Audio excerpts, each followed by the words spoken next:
Shake खिलाने तो छीलन पड़ी। शेक ना तो कई खिलाने दूध रखाई थी। तो फिर एक खा ले, इनका शेक में चीनी नहीं डालो तो टेस्टी बनत नहीं है। ऐसे खा लो, हाँ, है ना। हमारी दीदी जा रही थी पहले शेक बनाने के लिए, पानी रखाई फ्रिज में, दूध रखाई, बाद में कह रही ऐसे ही काट के खा ले हमारे। अब शेक नहीं बनाएंगे, अब खाना है, खाना है।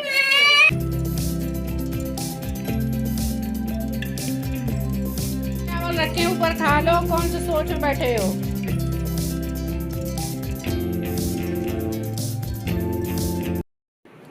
ये देखिए दोस्तों, हमारी बहन जी तैयारी करने भी लगी, कपड़े वगैरह प्रेस करने लगी, क्योंकि यहाँ से शाम को 7:30 बजे निकल जाएंगे, क्योंकि कल रात में लौट आई थी दीदी।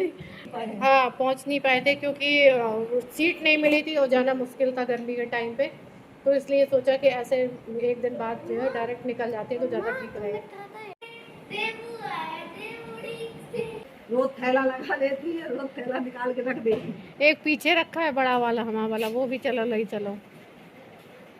अब अनपैक नहीं हुआ, वैसे ही रखो, जो जो चीज़ की जरूरत थी वो मैंने निकाल ली, कपड़ा उपड़ा जो करते रखा है बैग।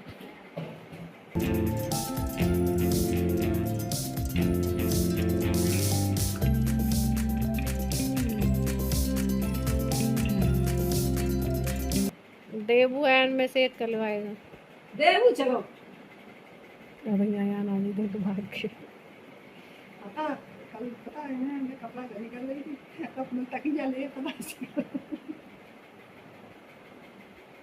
नहीं कौन सा मंत्र जाप कि ना जाए, पता नहीं गई कि तो नहीं लग गई, भगवान जाने, पता नहीं। जैसे पूछे कर कयान तुम ऐसे कल क्या कर रहे थे जब मैं कपड़े रख रही थी? सही से बता मम्मा क्या कर रहा है, यही कह रहा था। हाँ, बहुत मन से प्रार्थना हो रही थी। भगवान मेरी बात सुन पाएंगे। अच्छा, भगवान से बोल रहा था तू? हाँ, समझ गई। क्या बात? सुन ली थी तभी तो हम लौट के आए। तो जब हम भी थकते होंगे तब जाएंगे, ऐसे छोड़ ही थोड़ी जाएंगे। तो फिर मौसी तुम कपड़े के लिए बात कर रहे हो? बेटा मांगेगा पहनने के लिए तो आज जा रहे हैं। आज हम जा रहे हैं, फिर लौट के आ जाएंगे। भगवान मेरी बात सुन रहे हैं। देवू मतलब नहीं है। देवू पूछे नहीं, देवू तो सीधे कपड़ा पहनते हैं, चिपक गया चिपक गया। देख मैं तेरे पीछे ही फ्लाइट है, बैठे जा, देख पीछे दिख रही है कैमरा में। वो देख रही है बढ़िया, किस लाइन पे? वो फ्लाइट में वो बना के रखी है तुमने, वही बढ़िया।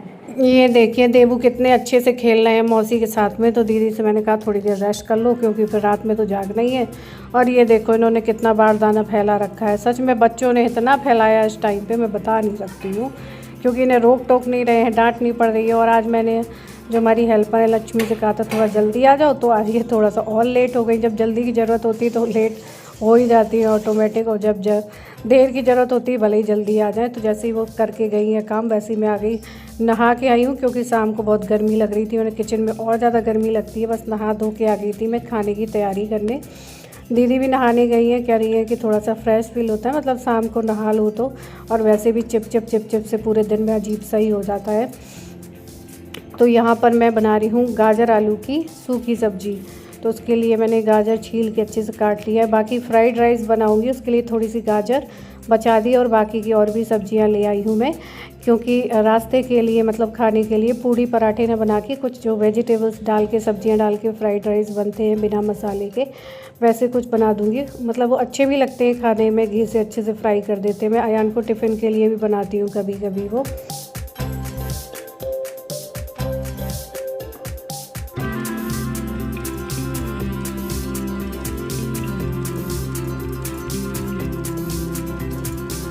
तो यहाँ पर मैंने सब्जी भी काट पीट ली थी, और तब तक यहाँ पर चावल भी धो के एक साइड चढ़ा दे रही हूँ, ताकि फिर चावल फ्राई बस करने को रह जाएंगे। इसी में अभी खाने के लिए भी हो जाएंगे, और इसी से थोड़ा सा दीदी के टिफ़िन को फ्राई करने के लिए भी हो जाएंगे। और एक दिन तो भाई दीदी को मैंने रोक लिया जैसे तैसे, लेकिन आज तो फाइनली जाना ही पड़ेगा। अब तो कोई चारा भी नहीं है, ना रोकने का और ना उनके रुकने का, तो अब मैं रोक भी नहीं सकती। तो फाइनली आज तो जाना ही जाना है। तो यहाँ पर मैंने दूसरी तरफ यहाँ पर चढ़ा दिया है कुकर ये चावल का, और यहाँ पर मेरी सब्ज़ी भी रेडी हो रही है। आधे घंटे में तो मैंने पूरा खाना बना के रेडी कर दिया था, क्योंकि वैसे तो इनकी 11 बजे की फ़्लाइट है, लेकिन यहाँ से हम 7:30 बजे ही निकल जाएंगे, क्योंकि यहाँ से हमारे यहाँ से एयरपोर्ट भी काफ़ी दूर है। क्योंकि पहली बात तो ये काफ़ी आगे पड़ जाता है मतलब सिटी से, और उसके बाद में वहाँ से भी फिर मतलब एयरपोर्ट वहाँ सिटी से भी काफ़ी दूर है, तो मतलब 1 घंटा आप एयरपोर्ट पहुंचने का रख लो, तो इसीलिए जल्दी जाएंगे हम। वहाँ आराम से दीदी वेट कर लेंगे। ये देखिए सब्जी भी हो,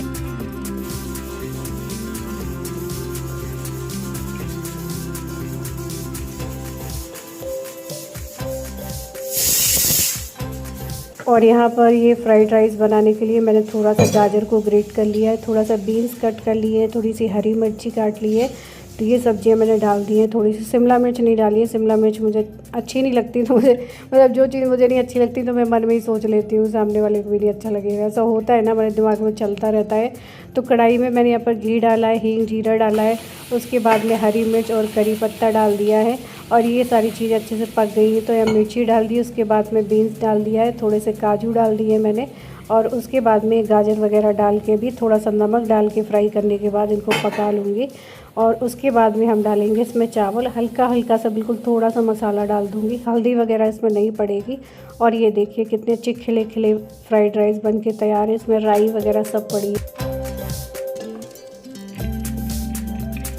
सब रख ली, पानी बोतल, तो चावल वगैरह पैक ठंडे हो गए थे, तो दीदी का खाना वगैरह सब मैंने पैक कर दिया है। थोड़ा सा खा भी लिया है इन्होंने, क्योंकि 7:30 बजे से यार भूख तो लगती नहीं है किसी को, फिर भी मैंने कहा था कि यहाँ से जाके खाओगी तो है नहीं, इसलिए थोड़ा सा तो खा ही लो, क्योंकि खाना तो मैं बना के जा रही थी, और क्योंकि लौट के आऊँगी तो हमें ही काफ़ी लेट हो जाएगा, फिर कौन खाना बनाएगा, इसलिए मैंने चावल सब्जी बना के रख दी है, आटा भी मार के रख दिया, थोड़ी सी रोटी बनाई थी। और यहाँ पर देवू के लिए मैंने ये ले लिया सिपर और केला डाल दिया है, क्योंकि इसको रास्ते में प्यास लगेगी, और दूसरी बात भूख लगेगी तो केला खिला देंगे, क्योंकि हमें ही 2-2.5 घंटे लग जाएंगे आने में, इतनी देर में तो बच्चों का कुछ ना कुछ स्टार्ट हो जाता है। घर पे नहीं खाते, लेकिन ये बाहर होते हैं तो रोने लगते हैं भूख से, ऐसा होता है जब कोई चीज़ ना हो हमारे पास में।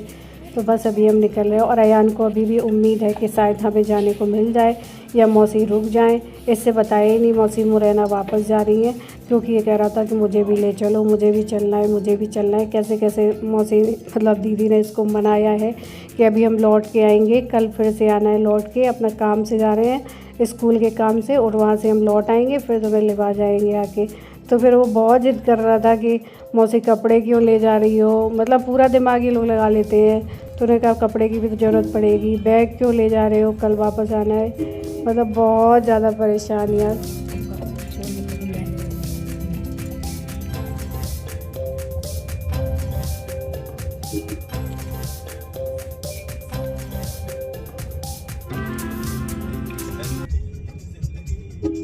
जाओगे मौसी के साथ, देखो तो चले जाएंगे, रात में ही हो थोड़ा सा, वो भी भूल रहा है धीरे धीरे।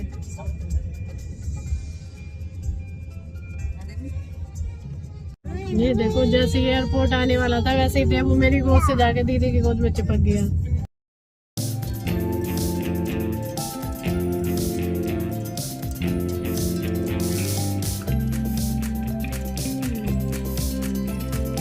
और ये लो हम लोग एयरपोर्ट पहुंच भी गए। हम लोग तो कुछ बहुत ही ज़्यादा ही जल्दी आ गए, अभी 8:30 भी नहीं हुआ था, शायद 8:30 होने वाला था।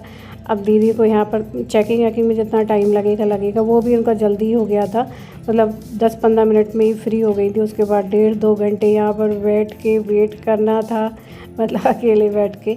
लेकिन ये है कि भाई इतनी दूर है अगर एयरपोर्ट, तो अपना घर से टाइम से निकल आओ, उसके बाद में थोड़ा बहुत इंतज़ार कर लो, क्या फ़र्क पड़ता है। तो दीदी यहाँ से 11 बजे बैठेंगी और 1 बजे पहुँच जाएंगी दिल्ली, और वहाँ से आ जाएगा कोई ना कोई लेने, तो वहाँ से फिर वो घर निकल जाएंगी, ताकि उन्हें कल अपना स्कूल भी मिल जाए, क्योंकि कल मतलब जाना ही जाना है, उन्हें अटेंड करना ही करना है, क्योंकि छुट्टियाँ ख़त्म हो गई उनकी। तो ये देखो अभी भी उलझा पड़ा है, मुझे भी चलना है, मुझे भी चलना है, मतलब खुल के अयान की आदत है चिल्ला चिल्ला के नहीं रोता है, लेकिन ये अंदर अंदर रोता है, मतलब उसकी हरकतों से पता चल जाता है। 1-2 दिन तक एकदम उदास था, किसी से बोल ही नहीं रहा था, रो रहा था बहुत ज़्यादा, मुझे भी बहुत बुरा लग रहा था। और कल हम इतना रो लिए थे ना कि मन हल्का हो गया था, मतलब एक दिन ही दीदी को रोक लिया था ना, तो उसमें ही मुझे लग रहा था कि चलो तसल्ली हो गई।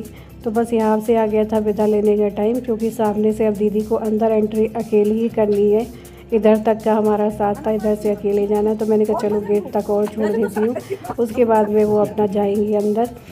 तो बस बुरा तो लग ही रहा था, क्योंकि दीदी इतने दिन साथ में थी, अब फाइनल जा रही है, लेकिन जाना तो पड़ेगा, क्या करेंगे।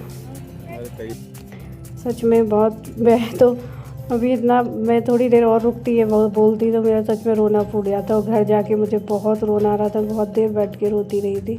और ये देखो हमारे अयान और देवू अलग परेशान हो रहे हैं।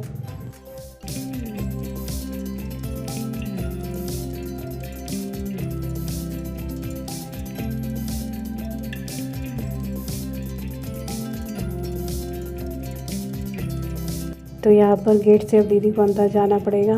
अब हम यहाँ से लौट जाएंगे। ये देखो, मन तो कर रहा था मैं भी चली जाऊँ साथ में, लेकिन यही होता है, सबको अपने घर लौट के जाना ही पड़ता है, आना जाना, ये तो नियम है लाइफ का। चलो थोड़ा सा अच्छा लगा, अभी कुछ दिन तो मन हल्का रहा, फिर यही अकेले हो जाएंगे, बोर होंगे, ओवरथिंक करेंगे, टेंशन लेंगे, सारी चीज़ें अकेले में होती है। चलिए अब दीदी को यहाँ से बाय बाय बोलें और अपने अपने घर के लिए वापस चलें। और अभी बच्चे अलग परेशान है, घर जाके इतना परेशान कर रहे थे यार, इतना ज़्यादा, मैं क्या बताऊँ।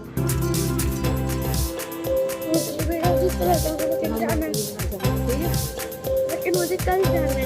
कल नहीं, इतनी जल्दी से कैसे है ना? परसों जाना है। तो बस अभी छोड़ के हम लोग वापस लौट रहे हैं। और सच में गाड़ी में जब वापस लौट रहे थे ना, तो ऐसा लग रहा था एकदम खाली खाली सा लग रहा था। और घर जाने के बाद तो इतना सूना लग रहा था, क्योंकि दीदी थी तो घर एकदम भरा भरा, चहल पहल, बच्चों की चहल पहल, ये सब मचा हुआ था। मतलब दीदी रहती तो शांत नहीं रहती, कुछ ना कुछ बच्चे करते ही रहते हैं, शोरगुल होता रहता है, अच्छा लगता है। चलिए इस वीडियो को यहीं पर एंड करते हैं। वीडियो पसंद आए तो लाइक करिएगा, न्यू है तो सब्सक्राइब करिएगा। तब तक के लिए bye, love you all, take care, bye.